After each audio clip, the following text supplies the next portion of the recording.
Hey, what's up, everybody? You're listening to Cyberpunk Uncensored. I am Rob Mulligan, and I am with Eric and Matt today. What's up, guys? What's up? How you guys doing? Hey everyone. Good. So before we get started, obviously this episode is going to be about the gangs of Night City, the gangs of Cyberpunk. But before we dive into that, I'd just do a quick background on you guys. I know Eric, you've been here before. You play with me. You do the weekly campaigns. You were Dodger the Fixer for the Red 2020 hybrid thing we were doing, and now we've been blessed from our Talsorian Games with the official Red rules. So starting next week, you've got a brand new character you'll be bringing to the table, and we'll be streaming that. But just fill people in on your background and who you are, and then we'll get into Matt. Hi everyone, I'm Eric. I've been gaming in general, at least for tabletops and RPGs for about the last 10 years, give or take. But before that, I've been really into cyberpunk and sci-fi. So when Cyberpunk 2020 landed in my lap, I sort of just dove right into it and haven't stopped since. Hell yeah. And Matt, I know Man, I know you from our Cyberpunk Uncensored group and online, and the artwork and stuff. I mean, it's just amazing. But yeah, introduce yourself to people. so I'm Matt. I'm actually still trying to. All right. So I'm more of a Shadowrun convert over to the 2020/2077 rule set, but I mean I've been a cyberpunk fanatic pretty much since I was a teenager at the very earliest. Pretty much I do cyberpunk art now nonstop, and yeah, just trying to get really into these games now. Yeah, and where can people check out your art? Because I mean, it's badass. I mean, you can definitely see it shared in the Cyberpunk Uncensored group on Facebook. But like, what's your Instagram, and like, where can people find it? So you can go to www.webleed.ink. That's We Bleed Inc. And it pretty much has everything that I've done for quite a while now. It's mainly based on an original IP that I'm developing that's in the cyberpunk kind of universe. Awesome. All right, very cool.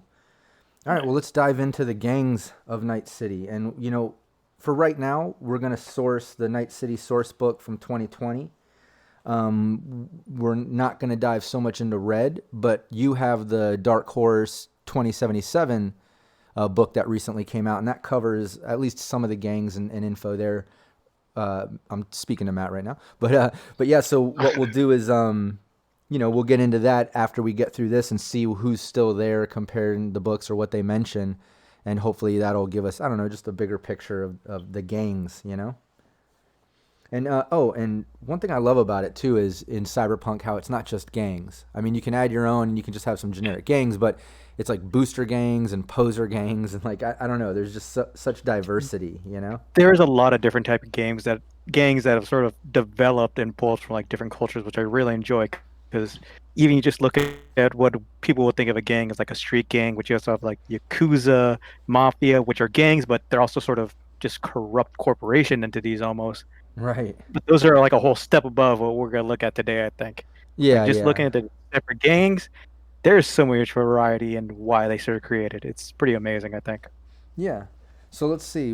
Obviously we don't need to read these paragraphs about each one or whatever, but we can at least mention some highlights if we know about it, or at least just to name them off would be cool as well. But um, Yeah. but yeah, let's see here. The first one they have is the Black Queens. Yeah, and it These looks. guys are interesting because I when you read through them, they seem like they're just those kind of people that would live and hang out on Hollywood Strip like through the 80s just Right. trying to do everything they can. That's what they feel like. They are like the 80s hair metal band groupies that just follow the bands everywhere. Yeah, yeah. And they're not even like one of the strongest gangs if you read through them. They're just like drug hustlers and party kids, but they have this weird kind of attraction to them, I think. Yeah. No, exactly. It's got that Hollywood vibe. It's funny, like rocker almost. Yeah, Um, these are for like the kids from the suburbs who want to be gang members, but they don't really want to get too into it or runaways kind of. yeah, This is just like the rebellion against I don't like my parents kind of situation. right. No, and the next one I love is the Wild Things. Obviously, we had a run in with them on the docks, which is kind of their part of town, but in the campaign we were running recently. But I love them, just their name, their look with the Mohawk style, and the fact that they're just into drugs and being wild, and obviously their name is the Wild Things, but they're made up of like previous gang people or whatever. Yeah, these guys are guys who like when a real gang sort of dies, it's just like they move on. These are just like the outcast of the outcast almost. It's Yeah, like they just live for that next rush, which is crazy, but also makes them really unpredictable. And I'm pretty sure we've all sort of run across these people just like in that bad part of town almost. right. The next is the Brainiacs, and this is the thinking man's booster gang, always choosing skill chips over other clumsier cybernetics. That's pretty cool. I like that how they mix in a more, I don't know, nerdy Cerebral. yeah, like a smarter sort of net running vibed gang, Yeah, but they group of had to. hackers, Yeah, they really needed to. There's always those people with like that take their hobby to that obsession, and I think that's who these guys are. These are the guys who just would hang out at like computer stores for way too long and just decided, you know Right, what, I'm not gonna bother saving. I'm just gonna raid the place later. And it's right. just Next, the slaughterhouse, and these guys are just fucking insane. I love them. yeah. This is for when you really don't like your players and you just want to make their lives miserable. And I think Yeah, there's like definitely a couple gangs that like I always feel, at least anytime I've ever run a gang, and even a game, and even when I've played, not just as GM, but actually played in my history, like it always seems like there's a couple extra beefy, crazy, almost on the verge of cyber psychosis style gangs out there that are armed to the teeth and just violent as fuck, strong as hell, and you take those couple, and they're always like reserved for if like things get a little too out of hand with the players becoming heroes or things get imbalanced or whatever. And I've never really had to yank them out or use them. They almost come across like too dangerous to use. They should be kind of like a back pocket thing when you need it. yeah, these guys are like the equivalent of like just pulling a straight out demon in like any fantasy setting. They're just pure chaotic evil. You can't deal with them. There's no motivation other than just murder and kill. Yeah, you have Just to fight. they are just a violent weapon to throw against your players if you really are just tired of them trying to be heroes all the time, or you're just tired of them being murder hobos. Show Yeah. them the real murder hobos.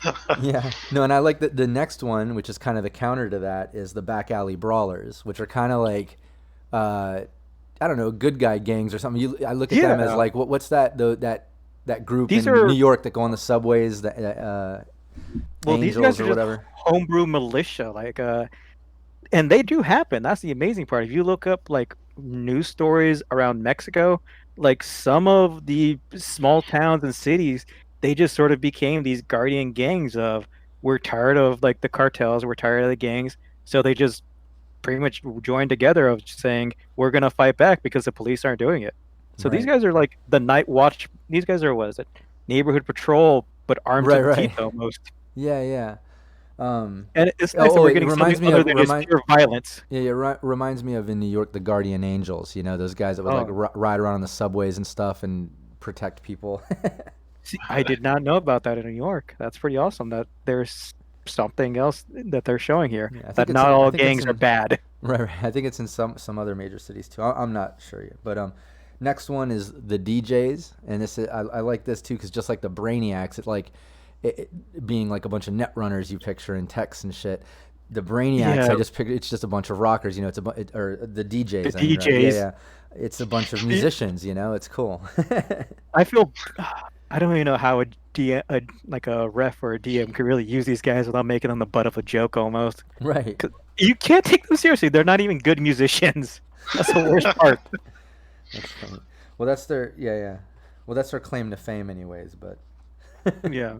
the But I next, want to say for anyone doing a Rocker Boy campaign, you sort of have to almost throw these guys in right, as like a DM because they would definitely go to any show possible. right. No, and they would try to dominate and be dicks, if it's Or not they would try there. to rip them off, I think. Right. Next, Maelstrom, and this one, gets a lot of hype. I mean, it's even getting hype through all the way through 2077 and stuff. You see in the promos and stuff. Yeah, I think the Maelstrom has that same kind of. They're a combat game, so they're more of that sort of neutral chaos of they may do they may be violent, but they're not just to the point of they're just gonna hunt down and kill everybody. Yeah, exactly. Like they have a warrior's code essentially around them, Yeah, I always which look at Maelstrom as like being, badasses all cybered out and like, short fused, just like any gang. But I've always looked at them as more like ex, I don't know, solos or ex backstreet brawlers that got a little too on the crazy side or something, because they're not as good guy as that. But yeah, I always look at them as kind of like neutral, you know?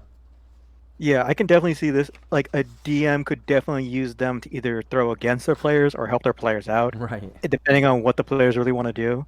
Like for Yeah. even for our campaign of Dodger, Dodger would probably wheel a deal to get the Maelstrom on his side if things got too bad that Right. Raven couldn't handle. Yeah. Which I don't think one solo could handle a whole gang of Maelstrom. I mean, those guys are badasses. But Yeah, you have Raven to. would try though. I think she was pretty awesome. Yeah, yeah. Well, she's tactful with the seduction and things too, you know. But yeah, the next one, the Silver Slash. Yeah, these guys are interesting because they sort of walk that line of being like the Maelstrom, but also their guardian gang. Right, they remind me of like the back alley brawlers. Like they're another one that's kind of like, I don't know, walking the line. Like I picture all of them are short fused. They're all badasses or whatever. But at least Yeah, some of them aren't just gonna like mug you, kill you, steal from you, or whatever. You know what I mean? Like, yeah, they definitely have their more set of rules. They're definitely more structured. Like for GMs, I can see them wanting to use these characters that like they're going to be handing out jobs to people almost. Like you could build an entire campaign being a guardian gang, I think. yeah. The next is the Philharmonic Vampires. These guys are It's like a just prankster gang, you know? yeah, but I feel like they're very deceptive too. Like they can be a lot of trouble for the players who aren't expecting something like them. Yeah, I feel Because like you think I feel like they're everybody's the going to be equivalent. combat. These guys are going to do mess with you a Yeah, lot. yeah. Well, I don't think that they mess as much as like. I mean, well, yeah, they're pranksters, so similar to like Bozo style, maybe not as sadistic, but I picture them like more like if it's the equivalent, if you're gonna compare it to like say D&D or something, like they're like a gang of rogues or whatever, like just kind of shady and creepy and just like I don't know, prankster, but like I picture them like very thievy and shit, like very I f- cunning. yeah, I feel like anybody who's running a game, if they just want to mess with their players a bit, they throw these Right. characters in. It's like Yeah, for yeah. a one time the player's like, I'm gonna shoot this guy, click. Oh, the Exactly. Philharmonics, they emptied all your weapons last night. You guys didn't notice because you're hanging out with them. Right. And I think that's something they would do just to mess with the players. Right. Next, the Juilliard. I like the Juilliard, honestly. Like when I was making Dodger, I was seriously considering them for the gang he knew, since Dodger does act as a thief, and he would rip off like high-end people, and since the Juilliards work in that corporate center. And the Juilliards are Yeah. just like they say, they are all like artists, performing artists. Like they are essentially mimes that are also armed Right. They and remind me group of like together. they're almost on that borderline of like I don't well more poser gang than booster gang, if you will, just because of the look, just like Yeah. the Well, Philharmonic but also Vampires. they're a niche gang because the only Right. reason they became a gang is they're street performers that got tired of being hassled and robbed. So Right. they just started. They're a guardian gang that's also like a poser gang, Well, but they're they're their own. legitimate. They're not bad characters either. They're Right. pretty interesting, I think, and I And really like that. And you don't see this a lot. Like everywhere else, like you get games, you would see like very neutral, bad or evil. These guys are. We're getting some interesting gangs here, and I really like that about Cyberpunk. oh yeah, the diversity and weirdness of them. I love it. Yeah, But the next is Sacred Blades. That's like kind of that voodoo looking style gang, like very tribal. yeah. These guys are very tribal. It's like you would be easily confuse them for like maybe even a nomad gang almost. Right. But they're also like the almost maelstrom of that sort of honor bound, sort of, but definitely rooted in a lot of cultural. I want to say like uh, I don't know. I lost the word. Just like cultural beliefs almost. Yeah. Next is one of my favorites. Obviously, we used them, Oh and it God, was the a bozos. yeah, the bozos. I just love, well, just like the Philharmonic Vampires. Like when you think prankster style gangs or tormenting or just more than just like either protect or fight or whatever. Like they just have that sort of thing about them that just makes them extra fucking creepy and weird or whatever. And it's not just that they all look like fucking clowns, the Yeah, clowns that from outer makes it space. worse. But it's just that evil prank stalking sort of ability of them and just how they're just creepy as fuck with that, you know? Yeah, you got a combination of killer clowns from outer space and John Wayne Gacy, Right. and then you multiply that by like 40. Right. It's like there is nothing if you just know there is nothing about bozos, and for Pete's sakes, we had our own like bozos popping up on the internet in people's yards and stuff like that. Right. I remember like a few years ago where clowns are just roaming almost. Yeah, yeah. Yeah, So it's definitely. just like that can definitely have an impact. And I think Oh yeah. I hope bozos are in red and in 2077 because they bring a weird Well, surreal feeling to it. Well, that's one thing that I really love about Cyberpunk is that they made it where anything you read, anything you do, they always mention, in there, oh, but feel free to add your own gangs. The city is big, Cyberpunk is huge. Just like with weapon mods and things, like they've always been open for, I wouldn't say homebrew with what the rules are, but with the detail, like the world, the Yeah. aesthetics and the, I don't know. Like I have a feeling like even if some of these aren't included, you're gonna read when Red comes out something along the lines of, but feel free to, add and implement ones that you feel survived the fourth corporate war. You know what I mean? Yeah, the world building has always been great with Cyberpunk because it was never felt limited. It's like even with all the other books, they always felt you could sort of add on to it. They may have covered like a single city, maybe in a region, but they never said you were limited to this. You can always Exactly. add more. No, And that's a great way to put it is that it's never felt limited. And even with the lore that they implement, it's like it's just everything just feels so big because they've always kind of communicated it like that, like they've always got that point across that it's a big open world, add what you want, you're not limited, if you can think of it, it's fucking there. yeah, Ne- and next, what was that? I was gonna say next is Oh yeah, that's what I was saying too. And then this next one is kind of cool. Obviously, they put it right after the Bozos for a reason, but kind of in their territory. But the Voodoo Boys, yeah, the Voodoo Boys because they are all kind of interesting. they all kind of work out of the university, right? Out of that area, the Voodoo Boys and the Bozos are kind of over by the Night City University. But I feel like the Voodoo Boys are closest to what a cartel would turn into because they always seem to have that reputation of just money, guns, power, and wanting to mess with the cops. yeah, It's like they're probably the like I'm scared of the like running up against the slaughterhouse and like probably even the bozos, but the Voodoo Boys seem too like they're organized and that's what's worrisome. well, Like and they're just not a gang. They're a little bit more to it. yeah, and Voodoo Boys always felt to me like another one of those on the creepy side sort of gangs in the sense that if Cyberpunk is more based on a dark dystopian futuristic real world timeline, with some exaggerations obviously, but if it's more based on the real world, I would picture like Voodoo Boys, like they're more leaning on like they play Shadowrun and shit. You know what I mean? Like they believe in voodoo and magic and stuff. Like they're creepy. Like I could see them like Yeah. bathing in the enemy's blood to do some ritualistic thing, or like doing patterns on walls and areas and leaving, and like I don't know, just weird shit. And yeah, and there have been gangs like that, and Yeah. they're sort of terrifying that they have that cult mentality mixed with magic, and that's a little disturbing when you think about it, Right. because they're Right. not scared of being shot. They Yeah. think something's gonna protect them, and that's worrisome.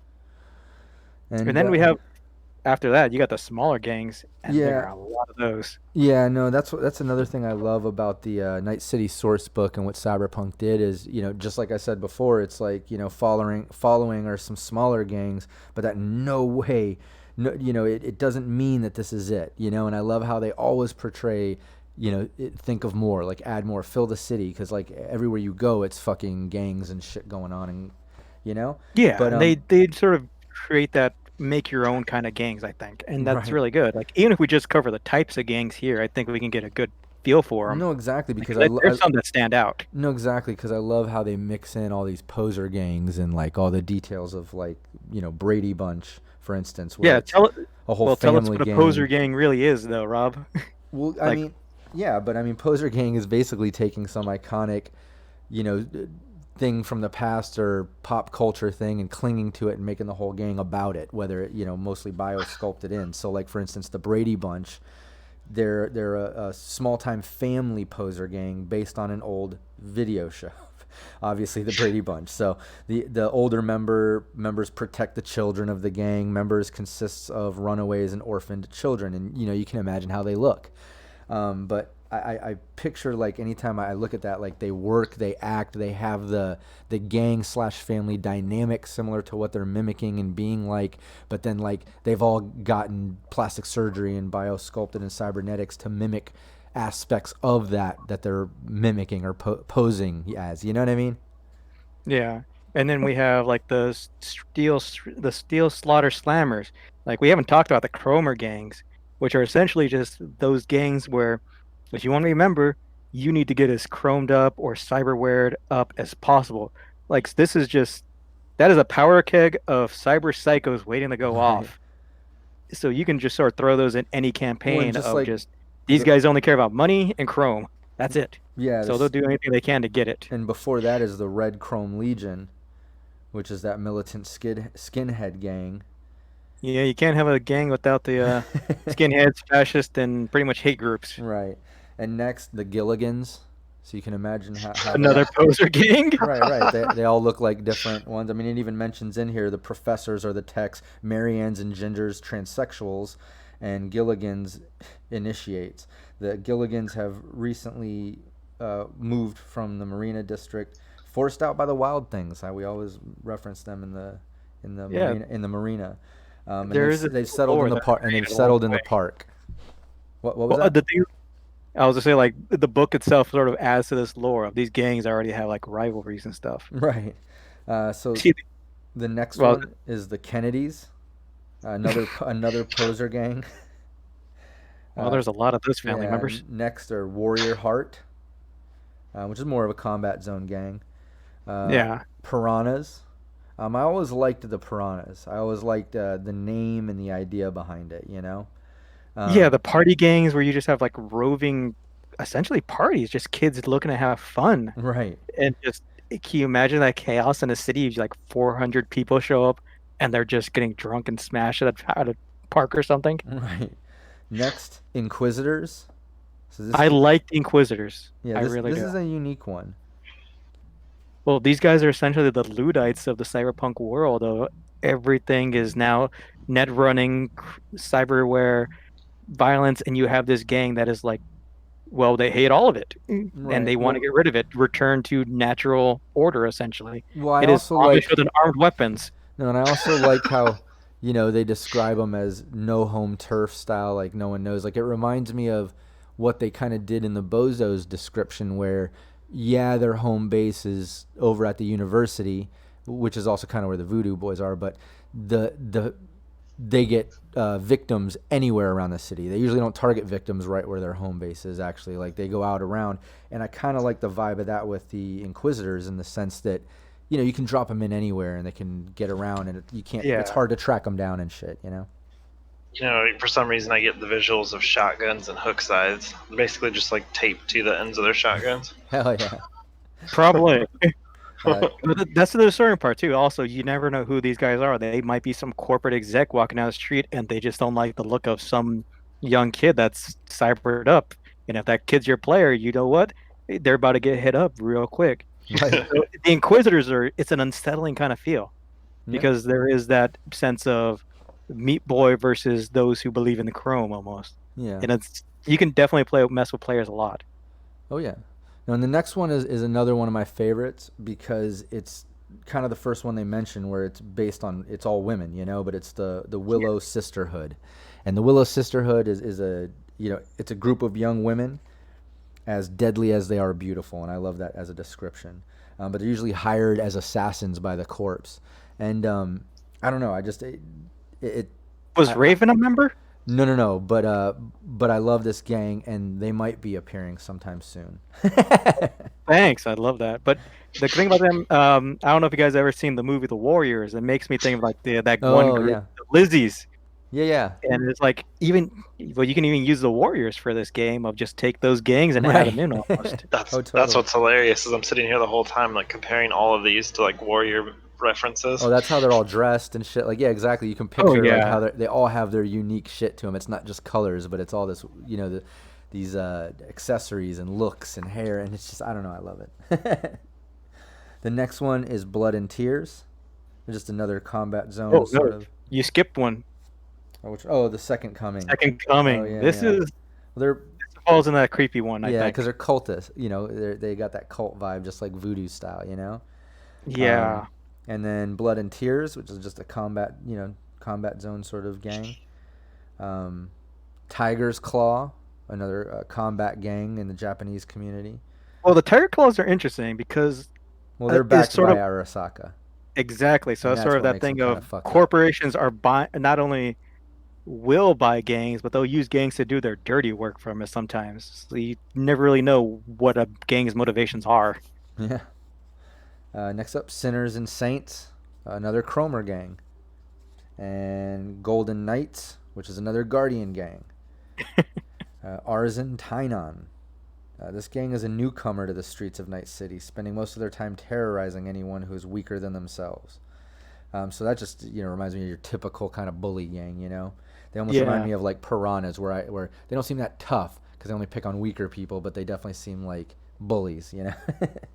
I think they would definitely be the kind of gang you would throw at a group of new players just to Yeah, test yeah, them out, to get them to get a feel of what it is to be in Night City almost. exactly. Just like the jumper kids. Like I feel like Just they're low just level, yeah, yeah, young. expendable characters. Yeah, yeah, totally. Young and just dumb, but they got some guns.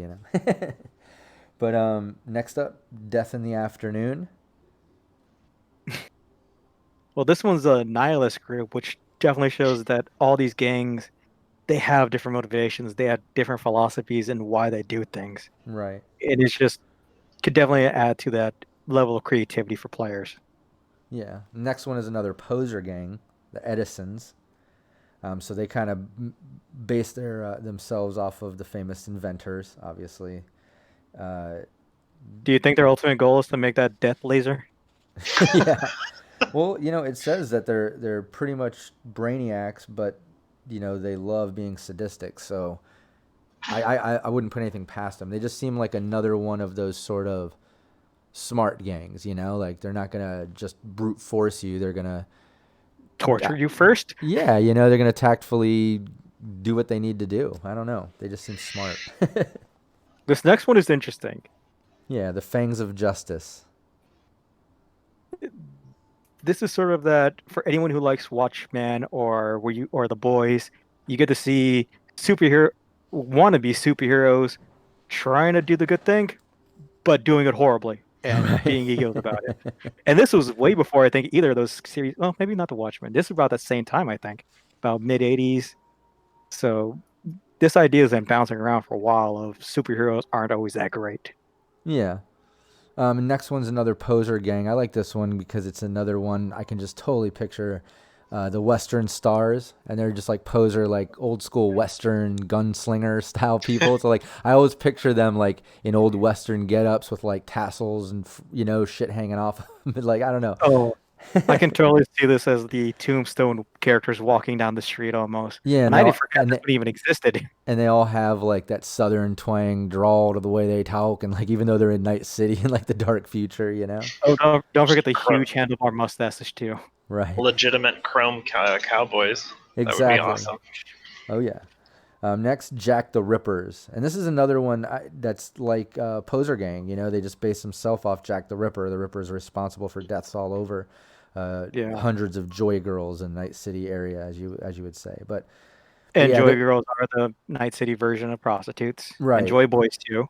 Yep. See, I think the Jack the Rippers would make a great campaign for anybody who's playing like a lawman or lawman type group Oh yeah, of 'cause just you're trying to track them down. yeah, because Or, you're like trying to figure things out. you're solving the crime, you're tracking them down, and it's another one of those that has that creepy element because of what they Yeah. do and their name and what they're based off of. So I picture them creepy as fuck, like I don't know, even filing their teeth down to points and shit, just being dark, like very gothed out, like old school England, Nice. like pasty pale Yes. skin, like, just real creepy. Yeah. And you can definitely build an entire, like, not so much a combat oriented like cyberpunk game, but a very mystery driven, like that kind of game where you're not going to have a lot of combat, but you're going to have players talking to people. And just, I think you can build a lot of atmosphere around that. Oh, More yeah. of a, like the Vampire the Masquerade or the werewolf games almost. Yeah. Next one is another poser gang. So it's the Valentinos.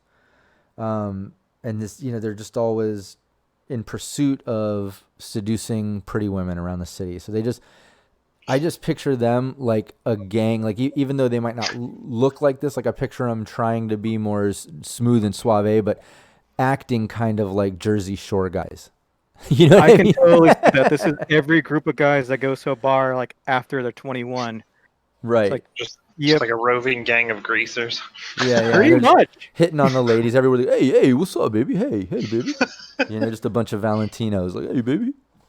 I don't know. The next is Again, the water rats, and this one obviously holds a Dodger special. has a Yeah, relationship with you have these a people. special spot in your heart for the water rats because the fixer you played Dodger in the campaign we were just doing, one of his buddies was in the water rats. Well, I like the water rats and that they're included in this because so far all the other gangs have either done or have been fighting for honor, violence, money, new chrome. The water rats are essentially just we smuggle stuff, we protect our turf. That's it. They are Hmm. like they are the only gang that's sort of financially inclined to do stuff, I think. Yeah, no, and I like the diversity in it. Just once again, Cyberpunk throwing yet another angle, which I love. But just the fact, like you said, it's not just fighting or looking like something or whatever. Now here's one that's into smuggling, and it just opens so many doors to possible campaigns and things you can do. Working with pirates, nomads, other smugglers, aside from territory sort of shit and normal gang stuff. Yeah. Um, so yeah, that's But we the still have next one, the personalities. personalities. Yeah, the personalities. Those are weird. Yeah, it says one of the strangest poser gangs in the city. When someone joins the personalities, the person he will be biosculpted into is picked randomly. If you get, yeah, so if you get Lana Turner, yeah, you're her. If you get Abraham Lincoln, and so forth. So like, it's definitely weird. And I think what's cool about that is you can do anything with that. You can mix it up and just have like a random group of, each person looks like a different thing. But Yeah. but That is the easiest way for a GM to mess with their players of say, well, you have to go find Abraham Lincoln now. yeah, yeah. And they can figure it out from that point on. Yeah, I did. My character that I'm playing in John's campaign, not as GM but as a player, the fixer I made, Dutch, right? Dutch, yeah, which I incorporated in our campaign as kind of helping out the players as a local fixer. But one of the hookups I made that he had a connection, or I think it was enemies with or whatever, was the Tiger Kings, and I made that one up. So it's a poser gang based on the old 2000s sitcom or a docu series about the Tiger King, where God. all the guys get biosculpted with mullets and look like him, and the mustache and all that, and all the females look like That's Bassett. You know what I mean? And they're all like, terrifying. "Hey, my kittens and cats," or whatever the fuck she said.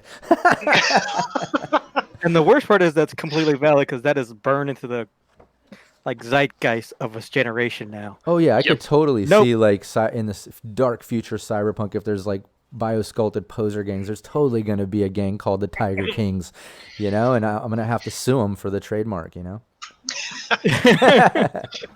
I came up with that.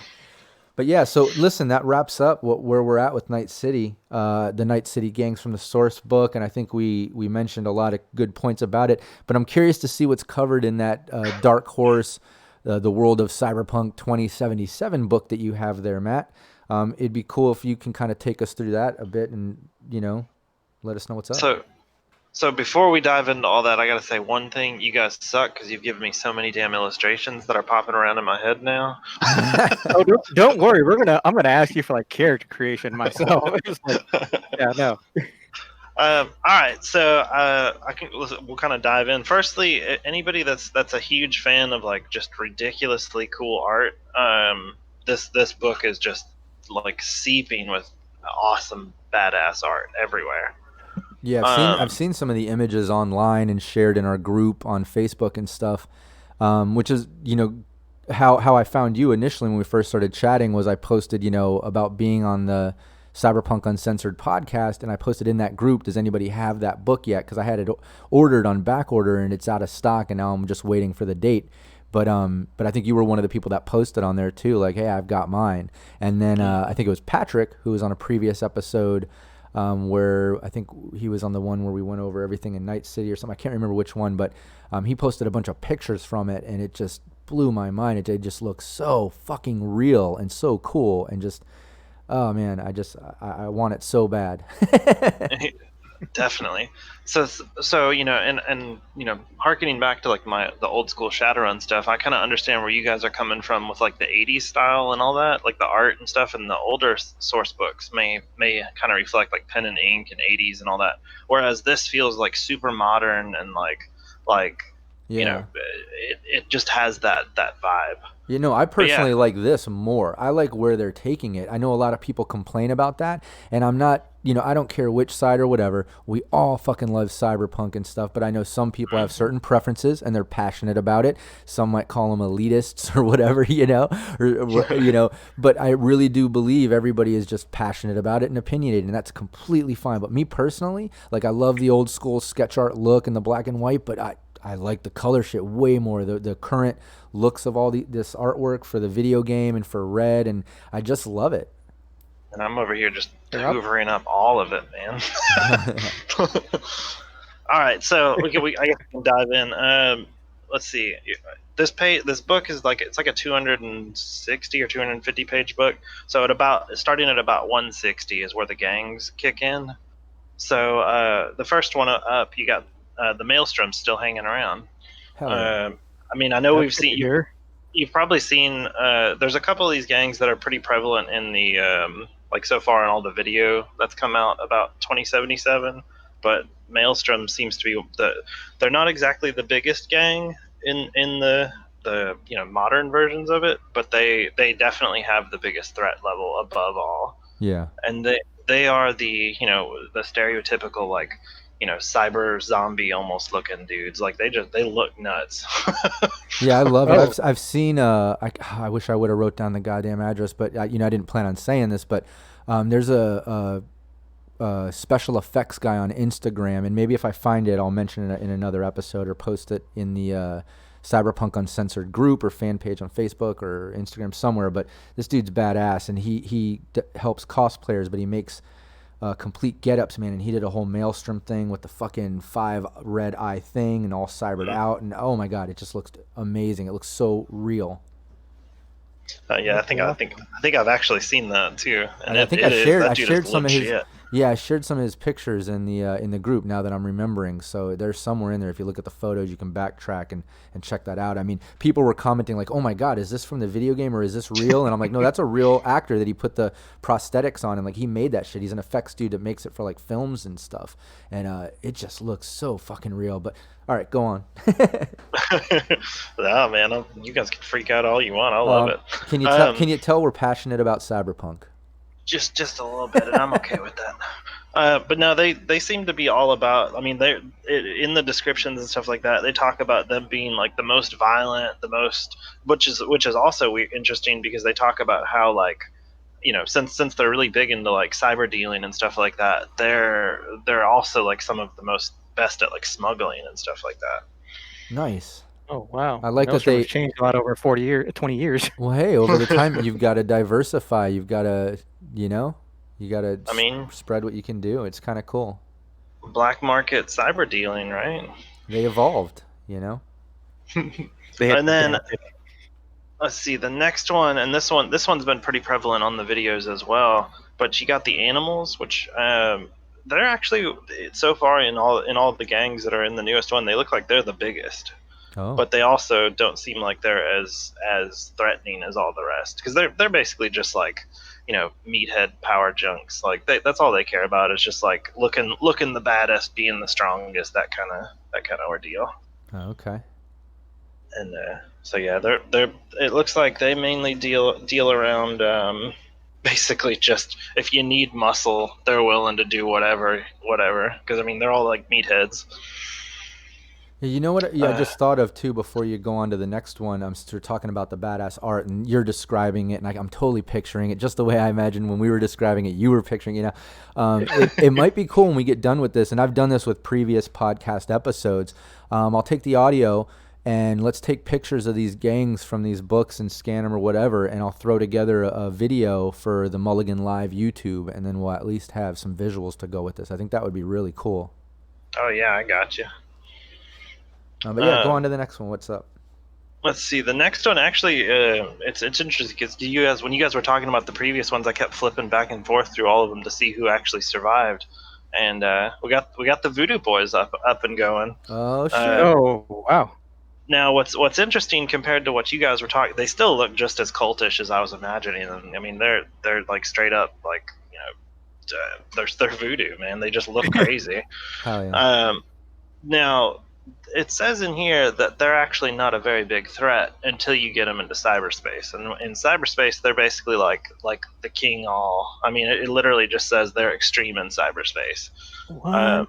Wow. The Yep. Voodoo Boys went net runners. Yeah, yeah. Yep. 100%. And it but does. see- Which is really interesting is that they're really small too. It's saying that, now it says that they're an unknown number, but they can estimate it at about 50 to 250. So it's a Okay. really small gang considering. Yeah, but there's so many, and you can probably at least in Red and in the role playing games, you make up however many you want. But but I can understand a lot of these huge changes too. Because we're also looking at the evolution from the fourth corporate war, all that nuclear fallout, all the huge changes that you can imagine, not just people, but businesses, all the neocorps that they've mentioned before. Just like gangs, they're going to evolve, the ones that survive, and they're going to maybe combine with other ones or whatever. But I could totally see gangs over the course of going from, the 2020s and all the nuclear fallout going all the way up to the 40s and then reestablishing themselves and then evolving all the way up to the 2070s and 80s or whatever. Man, I could totally see like gangs completely changing their game, like, getting into the smuggling business over the course of 30, 50 years or whatever, or getting into net running. You know what I mean? Mm-hmm. That's a lot of Yeah. time, and think of how much you and me and people change. Like I can look back at myself just months ago or last year and be like, "What the fuck was I thinking?" You know what I 100%. mean? So imagine like that many years, like you would totally change and evolve. Yeah, I'm just looking through the Voodoo Boys, and they even said in here, I was sort of wrong, but they're a much smaller gang than they originally thought. So they're already small, and if they're trying to adapt and survive, jumping on the net wouldn't be the worst idea. Yeah. Yeah.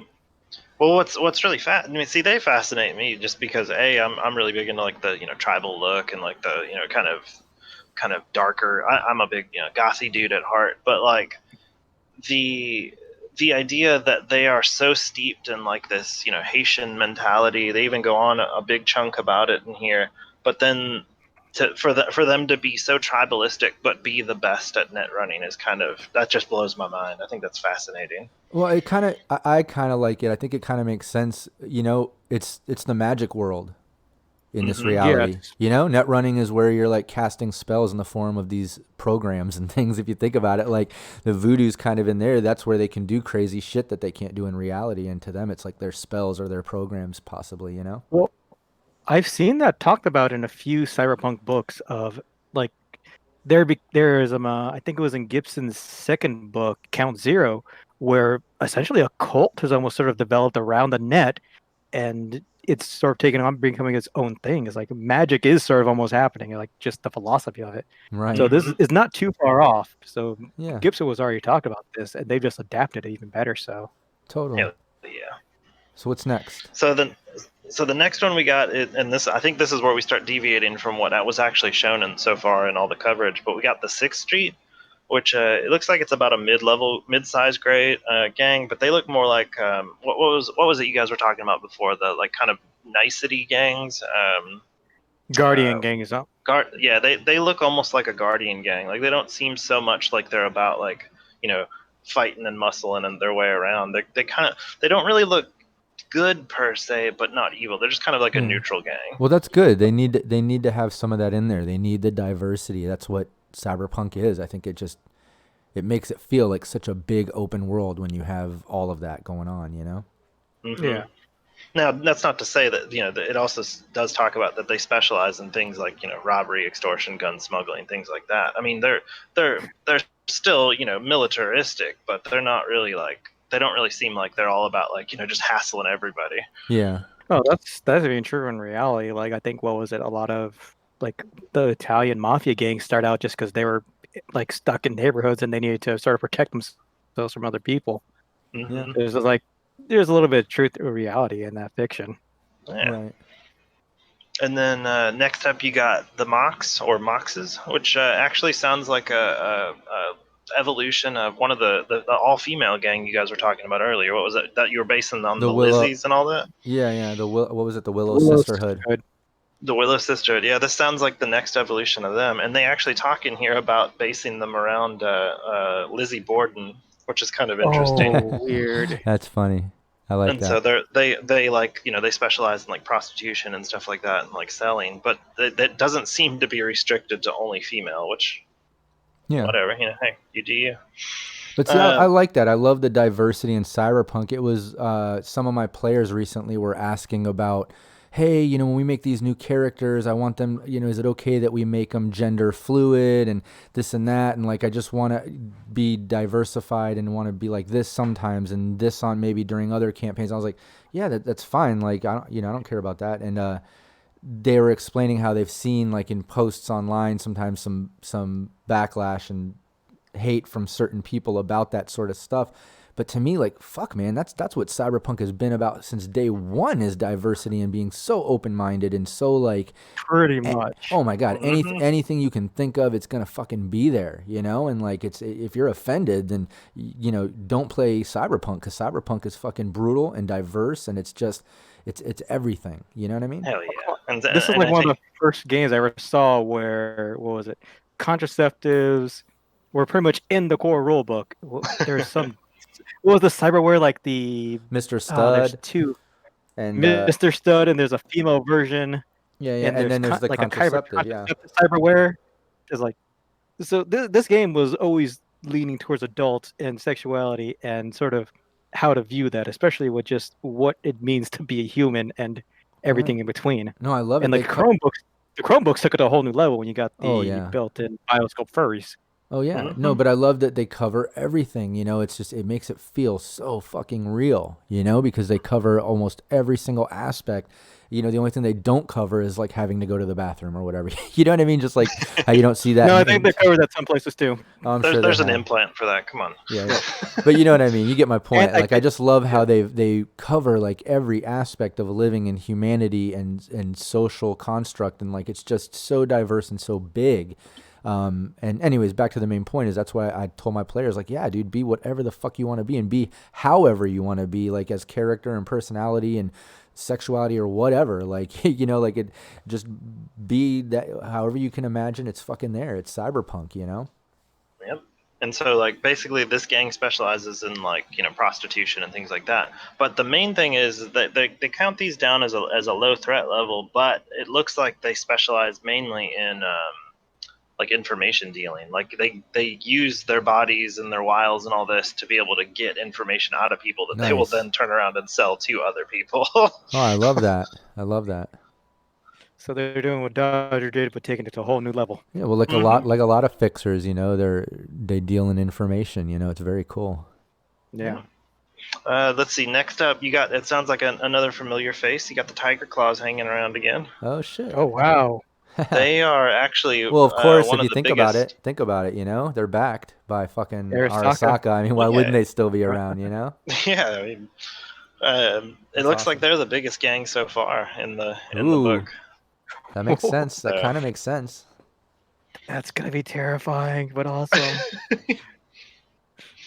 but yeah, they don't actually have. I mean, they're like they call them a medium threat level. They don't really look like they're super dangerous, but they also, I mean, shit. It looks like they specialize in things like uh, what is it? Illegal operations on like money laundering and basically they financing. They steal to give to to take more than anything else. Ah, that's cool. So they seem to be more like background like a background gang rather than like a forefront violent kind of crazy ass gang. Well, I guess I would kind of picture them like badasses that are backed by Arasaka and maybe more mob mentality in the sense of like doing business behind closed doors, but obviously they can turn into assassins at any moment, you know? Sure. Yeah. Yeah. And They're, that's they're like probably they're like the Yakuza almost. Yeah, They yeah. are the, Oh, yeah, we didn't even they're the mention. boots on the ground.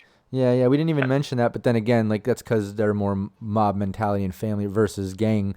But let's at least mention them. I loved the Yakuza, the whole vibe of that in Cyberpunk with the like, neon tattoos and like just synth hair and just the craziness that you can get in with the stylized way that gang or mob or however you want to describe it. I mean, it is a gang, but Yeah. it's more mob style. But I just love the aesthetics of that the Yakuza. And I think Cyberpunk has a way of really bringing that out too. Like they can really take it to a whole new level because Yeah. the Yakuza themselves, like that whole history in itself is complicated, but the visuals they always exude, like watching any movie with them, they're striking. They stand out. When like they walk into a room, they capture everybody's attention, and that feels very Cyberpunk. Oh yeah. And that's awesome, I think. and actually I kind of take it back a little bit. I think I was confusing them with a little bit of a different gang. They actually do look like they're more like straight up Yakuza and the Triads actually is what they're comparing these to. Oh, And they yeah. actually talk about their specialization in abduction, violence, torture, sexual assault. The other things that they're mainly known for, it looks like, are drug dealing. So like underground drug dealing and stuff like that. There's one in here, and you guys may know a little bit more about this one, but glitter, does that ring a bell No, to you guys? That's new to me. Yeah, new to me too. Okay. Who's glitter? It says Probably it's a new basically drug. one of the biggest most commonly used drug in 2077 is called glitter. Oh, I thought you were naming another gang. Nah. Yeah, that makes more sense. They were inspired by Gem and what was it Gem? What was that one cartoon in the 80s? Yeah, I know what you mean. But yeah, okay, I can picture that. Glitter is a drug. What does it say about it? It literally doesn't say anything about it. It just says glitter. Which is kind of. It's I just don't know. it's just literally glitter. They said, it says, but they also manufacture and distribute drugs, notably the infamous glitter. Interesting. Huh. Well, that'll be interesting to learn about that coming up. I wonder if that's going to make an appearance in red in the tabletop, or if that's going to just strictly be something for the 2077, like a newer drug, future. I would imagine it's probably some equivalence of like just off the name alone, some like ecstasy knockoff or something like that. Yeah, totally. Yeah, when I think glitter, I'm thinking glitter also sounds shiny and very ice-like. You know what I mean? Yes. Mm-hmm. Well, it'll be interesting when we see that sort of put into the future red books. We start seeing the immersion of glitter in the drug trade. Yeah. Oh, exactly. That would be nuts. Yeah. Let's see. Next, we got the Valentinos, which actually kind of make a yeah. And what's funny? Well, you know why they made it? They made it because 40 years. 40 years. You know why they made? You know why they made it? Because they're always hitting on the ladies, and they're breeding. They're always breeding. They're Mr. Stud's working overdrive. Right. Which is hilarious because they have the biggest number in the book. Oh my god! See, exactly. That's my point. Exactly right there. And see, what's really interesting though is they look like they're more steeped, at least from this, from what they're showing here, more like stereotypical, what is it, like Hispanic kind of glam, which is kind of interesting. So like they have like the whole Mother Mary tattoos and stuff like that all over them, and that seems to be a really big prevalent. Lovers, essentially. That's funny. Yeah, I had a roommate back in the day. I'm not going to say his name, but this Spanish dude that I was actually good friends with him and whatever, But he would always hit on the ladies and stuff, and then he was always taking off his shirt any chance he got. He would, when he would go out to wash his truck outside, he would take the shirt off and put the snake on like he had a pet snake. You know what I mean? Like one of those type of dudes, like, and like while he's washing the car, he's like looking around to see if any girls are around looking, like I would see that shit. And it just reminds me of this gang. Like if they're not going to be the Jersey Shore style, if it's got more like that Spanish descent style, then it reminds me of like that vibe of dude. You know what I mean? Like no shirt and a snake. I really hope in 2077 I can join the Valentino so I can see what this gang is all about now. I know. I wouldn't hope doubt that if is an you could. option. Oh no, now I'm way more interested than when I thought it was just some Jersey Shore boy style dudes. You know? No. Well, see, what's even more fascinating is they talk about like because for each gang in this book they talk about like the kind of what their overview is, like what they're all about, and then it goes on so far as to talk about the philosophies that they follow, and then also like how they make their money as a gang. And so what's really interesting is that at least for the Valentinos is when they talk about their philosophy, they're talking about like it says in here, Valentinos who died fighting other gangs, police, or corporate enforcers are often remembered as saints or martyrs, which is Odd. they'll even paint them in giant murals. That's so fascinating to me. He's a fucking saint. He's a saint. Yep. Oh jeez. But yeah, they go on about how big into like the Mexican heritage these guys are, and it's also really interesting because while it talks about the violent stuff they do, it says a majority of them are all about like sports betting and manipulating the betting of like making money in the back room from that, and like basically gambling and backwater like auto shops and stuff like that, like restaurants. Like they seem so generic and violent at the same time, which Yeah, is really yeah. interesting. Like they're everyone, but like But they they can have fight, and personality. they're everyone, but they can fight, and they like girls, and you're just. Yep. All right, who's next? So next we got the scavengers, which they talk about them missing a lot of info, which is it's interesting because in this book you'll get random just blocks of like this is classified information kind of thing. And so the only way I can categorize these guys, because most of it is unknown about them, but the scavengers basically look like Russian mafiosos. Like they have that very like what's like a modern day equivalent. Basically just the Russian mob is what But is what it they kind of like, feel but is it like. like Russian mob wearing suits or Russian mob wearing like track suits? Like you know what I'm talking about? Tracksuits with the really short cropped hair and then just cybered out. Nice, Oh, nice, that's nice, nice, nice. telling. I love that. Yeah, they You they know, look that's, they look pretty nuts. I'm actually surprised that never showed up in the original 2020 almost. Yeah. Like Russian mobs, especially with the Chem Soviet being so, or was it Petrochem So? That And was a Soviet Savoil. company. Yeah. Yeah, like, Savoil. yeah, I guess they survived. I don't know. We'll dive into that when we do our episode about corpse. Yeah. But moving on. But yeah, they're mostly about. It looks like scavenging for illegal cyberware and like basically underhanded deals is what they mainly deal with. What information did they block out or whatever?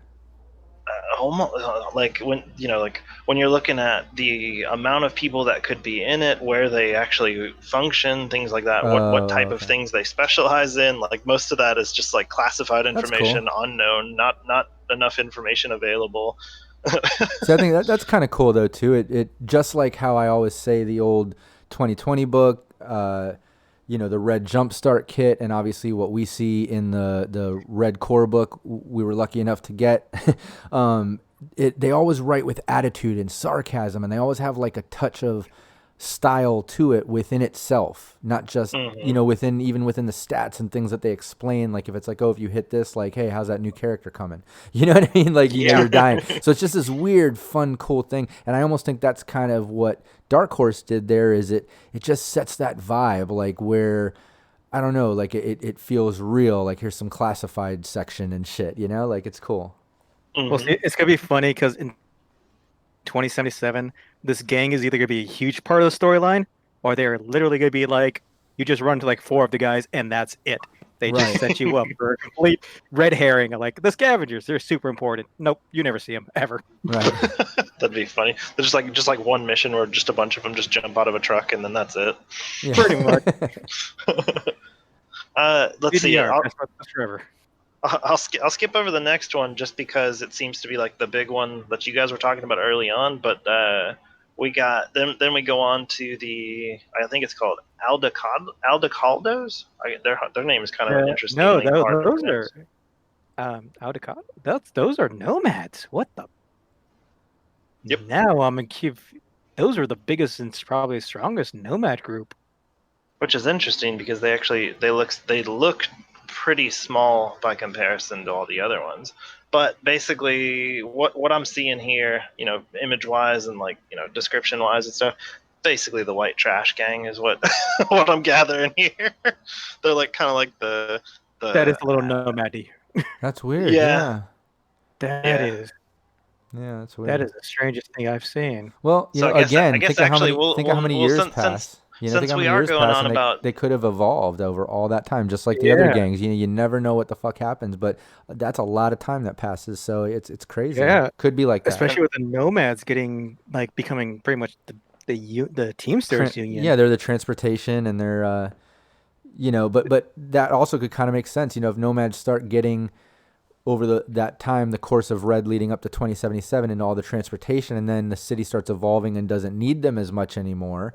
Maybe they're True. evolving into other business, because all of Yeah. everything gets rebuilt. So, well, let me but back up then because this is actually does talk about that's why I was skipped it is because I was going to say the nomads are actually they have their own section, but I guess the them being right here is actually the precursor to the following okay, gang. okay, So yeah, they do talk. There's a whole spread. It's like 4 or 5 pages straight, or 6 pages that goes on about like the roving refugees being like the nomad gangs and like all the outliers and stuff like that.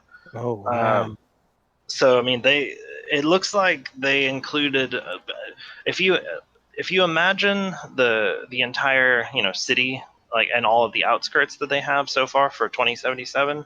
I imagine that the nomads basically are on all of the outskirts of all of this. yeah, They don't really participate too big unless you go find them. Is what yeah. I'm No, what I'm gathering. no, exactly. It definitely sounds like they're still nomads by personality and family, and like just the way they like to live on the road and cyber bikes and whatever. But it definitely Yeah. sounds like they had to evolve into more Well, crime and wasteland shit, or find other means to make money and do what they got to do to survive, because they're definitely yeah. not transporters anymore, unless It they only definitely sounds like transport there's been illegal a shit. rise and fall now, I think, of the nomad power. Yeah, Hmm. but like I was saying, it could also be that they transport illegal stuff too. Like they're Oh, probably still nomad style, but like you described, like there's a gang of one that evolved into a gang. What was the big one that you skipped that you said we already covered? What was that one? That was the one I was going on about the nomads being their own little section in this book, which is actually because Oh, they okay. I thought quantify I them thought as their before I own thought before gang. you I thought before you got what? yeah I thought before you got into The that last. Aldecaldos. Yeah, you said okay, and here's another one, but you already covered that gang. Right. Well, the nomads was the one that I jumped over. Oh, Weird. that makes things very different and very I think it's what I said. I think it's exactly what I said. It a They handle little is. bit. I because back in the oh, day, it, back in the 2020s, nomads were more yeah, like the Mad Max, and they'd be more like very those much so. rebel And traveling see, soul, that's Well, lost they souls, were and a very combination. They were alone. Mad Max, but they're also migrant workers. Essentially, Right, they were and they were grunt still jobs. very family oriented and stuff. But then going up through Red, Yeah, you've got nuclear fallout and all the shit that just stops. So like they kind of took over transportation. If you need something shipped or you need to travel between cities, you need to get through the wastelands. They're the caravans. They're the ones that are going to escort you. So yeah, think they made about a huge going. power grab. Yeah, and yeah. that Think is about going all that's the way from, they already evolved from 2020 up into like this now, in red. And then think about going up to 2077 as transportation and things come back into play and they're no longer needed to do that. They kind of all spread out into the wastelands. And, I could see them turning into They got put out gangs. of a job. Yeah, they got to turn it. They turn to the gang life, They have to survive. They went back. Well, they almost went full circle. I think they're now back to sort of their migrant workers, their cheap labor. Well, no, They're it sounds like they're they're really listed. No. It sounds like they're listed like a gang now, straight up, well. right? Well, you can always sort of see them as like gang in a way, but that's semantics. But No, I it sort know, of but sucks to see them gaining so much power, then lose it all almost. That's yeah, sad. but I well, kind of like well that. the That's how the cyberpunk is. Like, think of the evolution of that and everything else. Like it's just so Yeah, cool. but but also it the shows the corporate being Aldecaldos, behind.